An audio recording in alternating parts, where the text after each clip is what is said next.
Hola, mi amigos. I'm a little dirty. As you can see, I just got done with work. Got a dirty job, man. It could be on the show. Absolutely. Absolutely. I'm just trying to remember the guy's name. It's something Rowe, but I can't remember his first name. Is it Lowe? I don't know. But you know the show, Dirty Jobs, right? But I digress. So I'm a little dirty. Who cares? You've seen me clean, you've seen me dirty, whatever. But when I'm at work, a lot of times, I'm kind of in a position where I'm just really dialed in and focused on one thing, so I can listen to podcasts, and I love it. I love listening to podcasts. I actually have very clearly set goal of starting a podcast sometime in the near future, because I just love interviewing people, I think. And I like the podcast format. I want to dive into that. I just want to make a good one. I want to make sure it's good. I want to kind of up the ante a little bit on my vlog too. It's just because I love creating, and at least maybe bringing up one or two good points, or maybe sharing something I've discovered. Like so today, I just want to talk to you about a brand new podcast I started listening to called "How Did This Get Played?" And it's about they play like the worst video games ever made, and then discuss their experience of it. And in a way, it's funny, it's entertaining, but in a way, it's also a little bit torturous to listen to, because in podcasts you can really dive deep into topics, and it really starts feeling like you're just experiencing this terrible game with them, and you feel kind of frustrated. It makes me want to start a podcast on the opposite end of the spectrum. Hell, I might do this. But in my podcast, we play the best video games ever made and discuss that. 2 episodes into it, it's fairly new. You can tell they are like, hold on, we should have thought of this whole concept better, because playing bad video games, I think, it sucks. And I know that they thought, well, we're going to see it from a different perspective, look at it from a different angle, and I can see that. But man, it'd be kind of fun just to play some of the best games of all time, even go back. Maybe some games that were like a little too advanced for me when I was the age that they were coming out. Like, I remember the original Metal Gear for the Nintendo, but it was past my ability, man. I was too young, and then it started upgrading, and it got kind of left behind, and I tried out. Some of those old games, though, now, I've tried a few, are just harder than when playing them back in the 90s. I was playing Super Castlevania 4, which I had on the Super Nintendo when I was a kid. Then I downloaded it to the Wii we have, and much harder now. It's funny, I'm just like, oh, and then I get frustrated and I'm like, I quit. How did we get through those games before?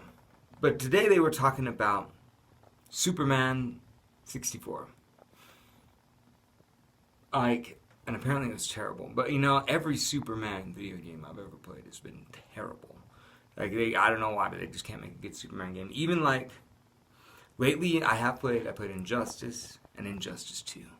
Where it's like an alternate universe where Superman's a dick and he's a bad guy.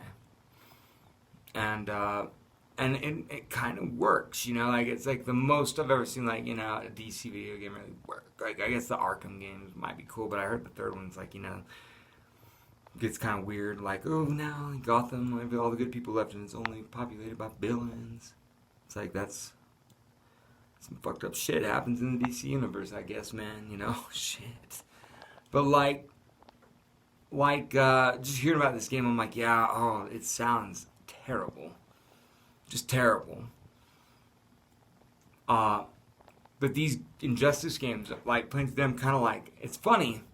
Superman, like it's funny how like DC they just like fight too hard to like try and create and uphold this vision and of what they want Superman to be perceived as. Like, so like in games he can't kill anybody or like really beat anybody up that bad or anything. You know, it's like,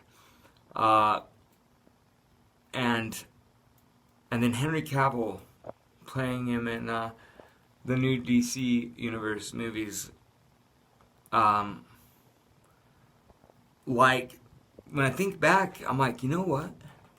Because of like these new movies and these video games, like my perception of Superman has really changed. Like, I kind of think he's like a prick now. Because Henry Cavill, like, no matter what, the characters he plays always come off kind of like a prick. That's why he's so great in the new Mission Impossible, and you kind of know from the start, you're like, he's a prick. He is probably a bad guy. Like, it's like, but it seems too obvious. You're like, no, he's just dedicated. He's very gung-ho. No, dude. He's obviously a fucking bad guy. Like, I knew. I'm like, no. Like, why does he have a mustache now? I know, because he's a bad guy. When do they give a good guy a mustache that often? And, you know, sometimes I guess side good guys, like they were trying to trick you, like he's a side good guy. But, you know. Really, Henry Cavill, I wonder if in real life, he's kind of a prick. I bet he is. He pulls it off well in every movie. Even Superman, where you're kind of not supposed to. Like, Christopher Reeves and Henry Cavill, they like have nothing in common. So it's funny. It's a big change.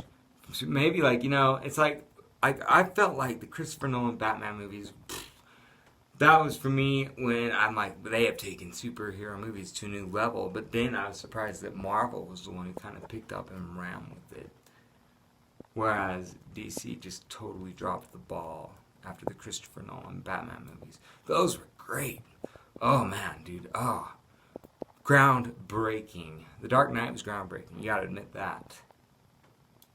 Because of Heath Ledger. Like, the first Batman Begins, that's great. I remember seeing that and I'm like, wow, this is great. You know, loved it. It seemed like a more realistic take on Batman. But then, The Dark Knight. And I saw that for the first time in IMAX in Canada, actually. In their big mall there. They got a really big mall in Edmonton. And I was like, and it was IMAX. And I was just like, and it was like, oh my, and like, remember the beginning, dun dun, right? And then, and now all of a sudden, fast forward 2019, I would have, before Iron Man came out, I never would have said I'm more of a Marvel guy. I would have been like, duh, DC. Because it had been all DC up to then. Like, because Marvel, you know, sold out the rights to movies to like independent movie makers, and they just blew it over and over and over and over. Like, all, you know, Marvel movies weren't that good before, you know, Marvel created a studio, and then all of a sudden, it's like, I'm like, Iron Man, because I remember seeing Iron Man stuff a little bit when I was a kid, but not much. And then I was like, Iron Man is. I had been introduced, and then I'm like, Robert Downey Jr. as Iron Man. I'm like, what? Really? The guy from Heart and Soul? You know? Remember that movie? Where he is followed by 6 spirits of the deceased. Like, dude, once Robert Downey Jr. became Iron Man after his stint in prison for drugs, he's like, I'm back, I'm reformed. Oh, I'm ready to take on the scene by storm. And then he did, man. Because right around that time he became not only Iron Man, but Sherlock Holmes. And it was like, dude, Robert Downey was back. More than back. Because he was never that before. And he was like the Big Bang of the Marvel Cinematic Universe. From him, like, it's like, they're like, holy shit, this works. We're good at this. I wonder if there's any way we can get all our movies back. Like, how can we possibly do that? And then it's like they were reading the book The Secret or something, because they manifested Disney. Disney's like, oh, hey, we have godlike amounts of money. We could probably buy all of your franchises back. You just gotta, live by the Disney way, which is, in the end to make bajillions of dollars. And they're like, we can do that. Well, yeah. Like, comic books kind of want to keep it a little bit Disney anyway. Like, and then otherwise they become like dark comics, like the Spawn and stuff, or just Spawn, not the Spawn. There's a whole big thing on Dan Patrick today. They're like, is it the Beatles or just Beatles? It's not the Cooking Channel. It's just Cooking Channel. And I'm like, what the fuck are you guys talking about? Anyways, adding the to I don't know. I can't remember where I was going with that. Like, I lost it from the start of the idea. Anyways, yeah. That's why podcasts are magical, because like all that thought from just, because really listening to them talk about how terrible this game was for an hour, by the end of it, it was tedious. Like, I was ready for it to be over. It was an hour and 7 minutes. By the end of it, I was like, all right. Still, they managed with their own ideas and stuff to keep it entertaining, and because they're funny and just having fun. But in my podcast, maybe we'll play the best games ever made. Because then, you can have good things to say about the best games ever made. People might have forgotten, like, oh yeah, that game was the best, right? Not that you guys comment much, but maybe if you have anything you think about this, give me a comment. I'd really love to hear it. I'm sincerely saying that. Because I want to do this.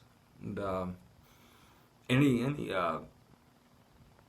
constructive ideas, really just ideas.